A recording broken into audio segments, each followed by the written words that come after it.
Bengaluru north corporation ವತಿಯಿಂದ June 15ನೇ ತಾರೀಕಿಂದನೇ ಅವರುಗಳು ಈ ಬ್ಲ್ಯಾಕ್ ಸ್ಪಾಟ್ ರಿಮೂವಲ್ ಕಾಮಗಾರಿಯನ್ನು ಮಾಡ್ಕೊಂಡು ಬಂದಿದ್ದಾರೆ.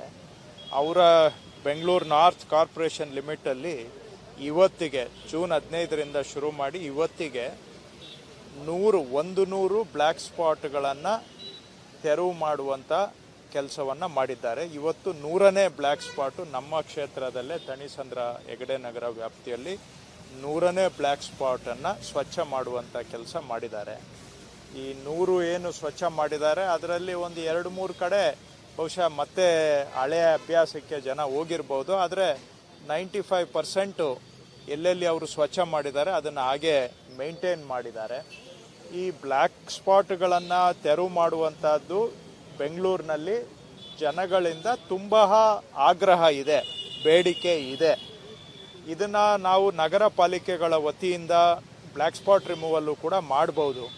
ಆದರೆ ಬ್ಲ್ಯಾಕ್ ಸ್ಪಾಟು ರಿಮೂವಲ್ ಮಾಡಿದ್ದು ಉಳ್ಕೊಳ್ಬೇಕು, ಸ್ವಚ್ಛವಾಗಬೇಕು ಅಂದರೆ ಜನಗಳ ಸಹಕಾರ ಭಾಳ ಮುಖ್ಯ. ಈಗ ನಾವಿಲ್ಲಿ ಬ್ಲ್ಯಾಕ್ ಸ್ಪಾಟ್ ರಿಮೂವಲ್ ಮಾಡಿ ಎಲ್ಲ ಪೇಂಟ್ ಹೊಡೆದು ಒಂದು ಸ್ವಚ್ಛತಾ ಕಾರ್ಯಕ್ರಮವನ್ನು ಮಾಡಿದ್ದಾರೆ.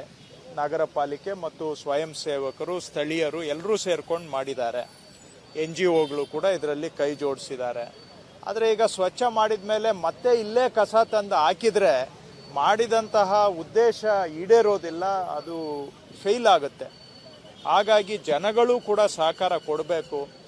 ಕಸ ಎಲ್ಲಂದ್ರೆ ಅಲ್ಲಿ ಬಿಸಾಕೋದು, ಇದರಿಂದ ನಾವು ಬೆಂಗಳೂರನ್ನು ಸ್ವಚ್ಛ ಮಾಡೋಕ್ಕಾಗೋದಿಲ್ಲ. ಮನೆ ಹತ್ರ ಕಸ ಕಲೆಕ್ಟ್ ಮಾಡೋಕ್ಕೆ ಬಂದಾಗ ದಯವಿಟ್ಟು ಅಲ್ಲೇ ಕೊಡಬೇಕು. ಅದನ್ನು ಬಿಟ್ಬಿಟ್ಟು ತಂದು ರೋಡ್ ಸೈಡಲ್ಲಿ ಬಿಸಾಕ್ಬಿಟ್ಟು ಬೆಂಗಳೂರು ಕೆಟ್ಟೋಯ್ತು ಅಂತ ಹೇಳಿದ್ರೆ ಸಮಸ್ಯೆಗೆ ಕೇವಲ ಸರ್ಕಾರ ಕಾರಣ ಅಲ್ಲ, ನೀವು ಕಾರಣರಾಗ್ತೀರಿ. ಸುಮ್ಮನೆ ದೂಷಣೆ ಮಾಡೋದು ಭಾಳ ಸಲೀಸು.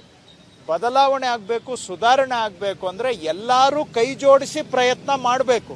ನಾನು ಜನಗಳಲ್ಲಿ ಮನವಿ ಮಾಡೋದು, ನಮ್ಮ ಕಸ ಸಂಗ್ರಹ ಪರ್ಫೆಕ್ಟ್ ಆಗಿದೆ ಅಂತ ನಾನೇನು ಹೇಳೋದಿಲ್ಲ. ಅದನ್ನು ನಾವು ಸುಧಾರಣೆ ಮಾಡ್ತೇವೆ, ಖಂಡಿತ ಮಾಡ್ತೇವೆ, ಅದು ನಮ್ಮ ಜವಾಬ್ದಾರಿ. ಆದರೆ ಜನಗಳು ಕೂಡ ಇಷ್ಟ ಬಂದಂಗೆ ಹಗಲೊತ್ಲು ರಾತ್ರಿ ಹೊತ್ತು ಯಾವಾಗಂದರೆ ಆವಾಗ ತಂದು ಕಸನ ಬಿಸಾಕೋದಕ್ಕೆ ದಯವಿಟ್ಟು ಫುಲ್ ಸ್ಟಾಪ್ ಹಾಕಲೇಬೇಕು. ಇಲ್ಲ ಅಂದರೆ ನಾವು ಬೆಂಗಳೂರನ್ನು ಸ್ವಚ್ಛ ಮಾಡೋಕ್ಕಾಗೋದಿಲ್ಲ.